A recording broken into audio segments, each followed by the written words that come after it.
You joined me from a completely empty garage, but that doesn't mean I haven't got things to do. So welcome back to another episode of Worn Out Racing. Not really sure what's going to happen in today's episode, but I'm sure it's going to be interesting.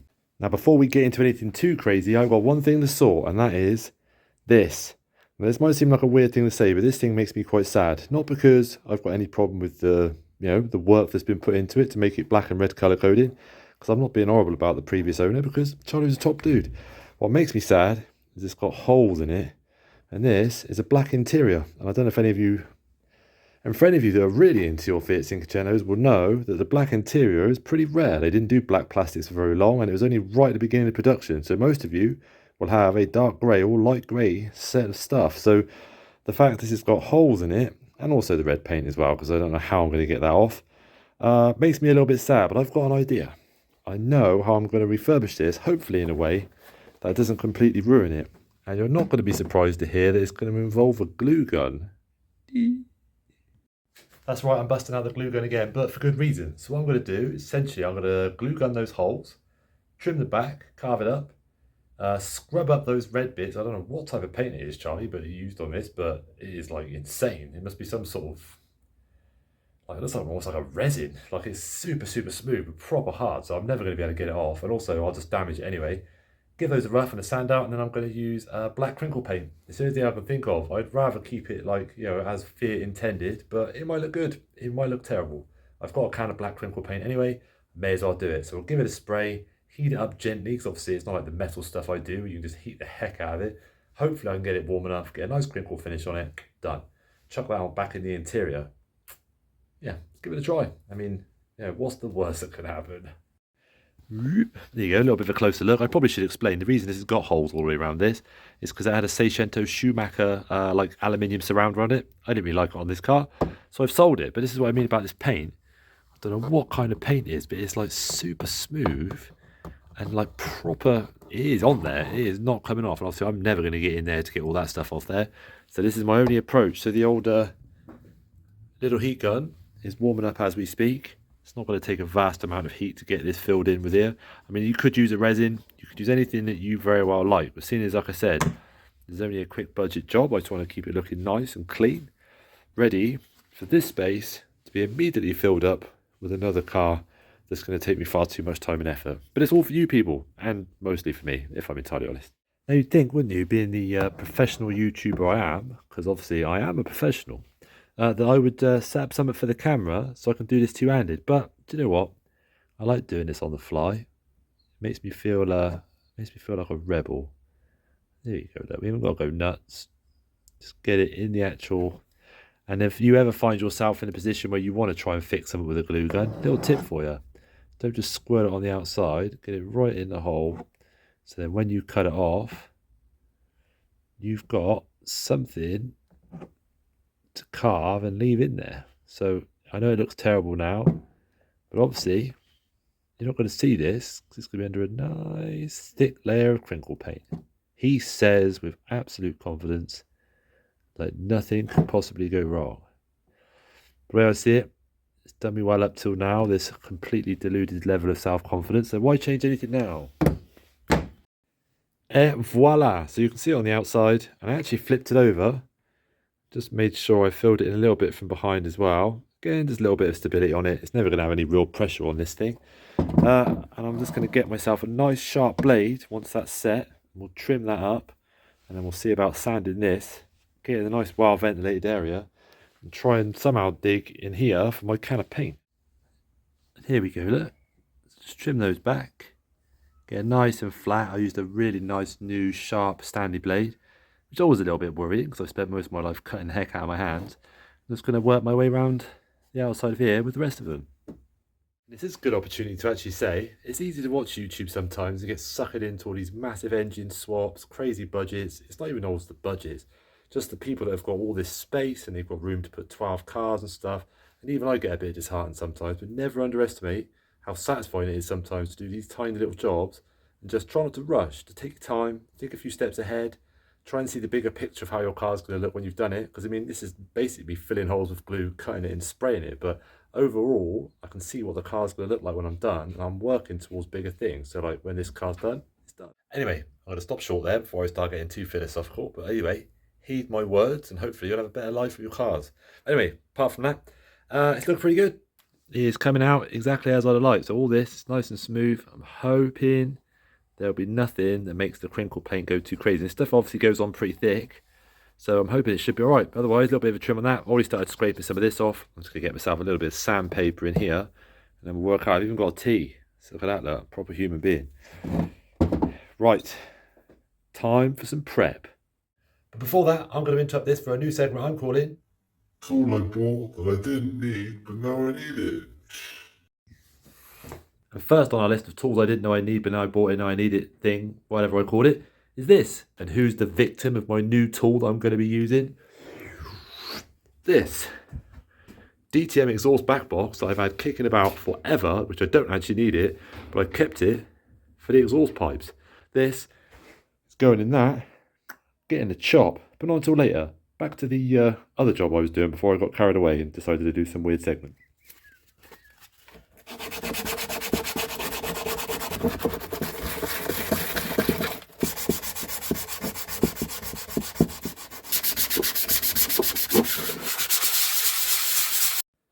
You get the point.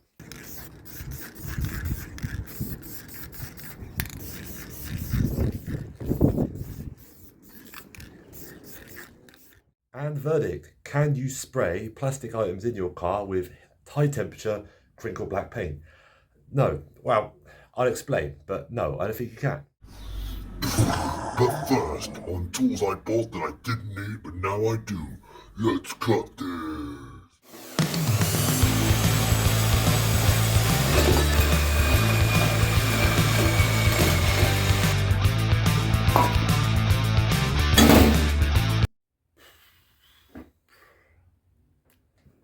Okay, let's get back to it. In the video, I did say to you I was having a few problems with the crinkling of this actually going consistently. Now, I think I've figured out what it is, and by no means am I an expert when it comes to black crinkle paint, but I do have a couple of aluminium covers I've done before, and they came out peach. And I think that is because obviously with the metal ones, when you heat them up, use an air gun, a heat gun, or a heater, or whatever you want to do, the metal retains some of that heat. And I also think it must be something to do with like the surface and stuff as well. And the crinkle comes out really good. Now, I will explain. You can see here that it has started to crinkle up basically exactly like I wanted. I only wanted to have this very light, like rough surface in the hope that it would kind of still look relatively factory look. And it looks all right. It hasn't actually come out that bad. Now, the problem that I had, don't you worry, I'm going to try and figure out some sort of like workaround for it, seemingly was on these big side sections. Now, if you see here, you can see where it started to wrinkle fine. You can see where I started trying to put it on there a lot, trying to see if it was just a thickness problem. It started to run, and it's just dried shiny. I've tried it two different ways. Sprayed it, left it, and it's quite a cool day, so it's not like it was getting too hot, and it dried shiny. Sprayed it on thick, used an air gun, and again, it would start to wrinkle up, and then just dry instantly, smooth. Now, I don't know if that's a plastic thing. I don't know if it's just because it was too cold, but it's done it on the inside as well, and frankly it looks awful. So happy with the middle, both the sides and the insides suck. So to try and save the situation, I'm going to mask up this center section, just literally this middle bit here, right up until this little lip all the way around the outside. Lightly scuff up the insides of these and down the sides of here, and then just spray those satin black. So I'll have just a smooth satin black sides with a crinkle down the middle, and then call it good for now. But if you have used black crinkle paint on black plastics before and you've done it and you know what I've done wrong and you want to suggest it, fire away. I will happily be proven wrong. I mean, I've got a lot of this crinkle black left, but I am trying to save it for the new car because I can see there's going to be a load of stuff on that I can crinkle back in the engine bay because it'll just make it look tidy, because this one's going to be super simple. Just a real simple colour coding. But let's not get into that yet because I haven't got the new car yet and I haven't told you what it is. And like I said, I told you there's going to be no rhyme or reason to this episode. I didn't know what I was going to do. All I know is I'm just trying to tick off these last couple of jobs that I want doing to the car, basically before the winter's up and I move on to other stuff. And there's really only two left. One of those is going to have its own episode because it's actually quite a big job, but it's a good, satisfying one. The other one is a nice, simple thing. Now, if you have been around since the beginning of this channel or seen me on any of my track days, you will know that I'm a tall dude. And I said to you before, I think I made the joke, I'm a little bit like a daddy long legs stuck in a glass because I'm all elbows and knees. I've had stock seats and I always smash my elbow on the standard armrest. So in previous cars, I've removed that armrest and I've replaced it with a little pull strap. I know it's not everyone's taste, but I think it's going to work. Now there is one small thing I have to get as well as this. So I've got me some yellow door straps that I'm going to bolt in, and I will show you how to do that in a second. And I'll also show you how I need one more piece ordered from eBay. It's carbon fibre to finish that off. Now, I don't flip and believe it. After spending nearly 7 minutes for an episode waffling on about it, I forgot I needed to fit this. Now, I'll be honest with you, it definitely looks better than it did. 100%. Okay, there's still a few imperfections in it. But like I said to you before, you can barely see down the sides. So the bit of it that's actually showing doesn't look too bad. It's all right. It'll do for now. And there's one last little bit of red showing. But that's not the point. That's not what we're here for. We're here for these. Because if you can see, old Lanky here smacks his elbow on it. Now, one thing I will point out to you is, one, you need a screwdriver for this. And two, you have to bear in mind, these handles have been on here for a very long time. So not only is the material underneath going to be not faded like this, because it's probably faded a little bit, but you're also going to have a dent there and a dent here. Now, I don't remember where I put the strap last time. You want to basically keep it as far this end as you can, because obviously if you're pulling it from here, you're going to have to put a lot of force on that to do it. But it's all the way over here. You're not putting much force on that one screw. Now, the thing I'm going to be ordering from eBay, because I remember this from last time, is this looks rubbish when you remove it. So I'm going to get a thin strip of carbon fibre, cut it to shape, just curve the edges off it, and I'm going to bolt it in with some nice black screws. So I've got a strip of carbon fibre with a pull screw on it. And I think that'll look pretty good. So anyway, I'm going to do one, see how it looks. If I hate it, then I'll just do it to one side like I did before, and I'll leave that like normal so my nice passengers can be all right. And I'll still keep these, so if I ever sell the car, somebody can put it back. So yeah, I'm going to knock one out first, see what you think. Now, whilst I'm doing this, it is also important to know that these handles are the wrong colour again, because again, the rare black ones that were on it before were painted red. So they actually went in the bin. I just chucked those because there was nothing I was going to do to get them black again. So these aren't black anyway. So whatever happens, I'm going to be painting these black to put them back in. So I had to take them off anyway. And there you go. Exactly what I was talking about. Dark line, hole and a dent. So for now, I'm just going to put the screw back in this one, put the pull on this side. And like I said, now I can measure how thick I need the carbon fibre strip to be to kind of cover these bits. And maybe it'll look rubbish. I don't know. The carbon strip's not too expensive. I could, I suppose, just recover these, but we don't want to go down that route. This car is supposed to be my budget fun haver, so we're not going to be messing around with that kind of stuff. And there you go. You'll have to squint a bit and just trust me for the time being. I'm just testing out these little pink washer finishers to see whether that actually kind of goes in my pink, yellow, white, grey theme. I just angled it this way a little bit so I can grab it. Like I said, it's not going to be under a massive amount of strain. But otherwise, for now at least, my big old long arms aren't going to smash my elbow on it. And then we'll see how this looks with my little finishing strip. But let's get back to the garage and I'll explain what my next episode is going to be. And then it's going to be no more lemon content for a little while, because this car's basically good to go. I'm just going to enjoy it. And then we'll get on to both the new project car and my little dumb winter project that I've got sat there that I'm hoping is going to be super fun. I'm actually really genuinely looking forward to cracking the welder out for this. I've actually decided to come into my little office because, quite frankly, it's warmer than my garage, although I've got a plan for that. This episode wasn't meant to be anything special. It's just basically just finishing off those couple of jobs I didn't quite get into the other episodes. And it's also to tell you that I've got one last job to do before the lemon essentially bows out for a little while and I move on to some other fun projects, which I'm actually really looking forward to. My next episode won't necessarily be the next episode on the channel, but it's going to be the next episode for the lemon. It's me busting out the lanoguard. Now, unless you've been living under a rock, if you're actually into cars or part of any groups, you're going to see lanoguard bouncing up all the time.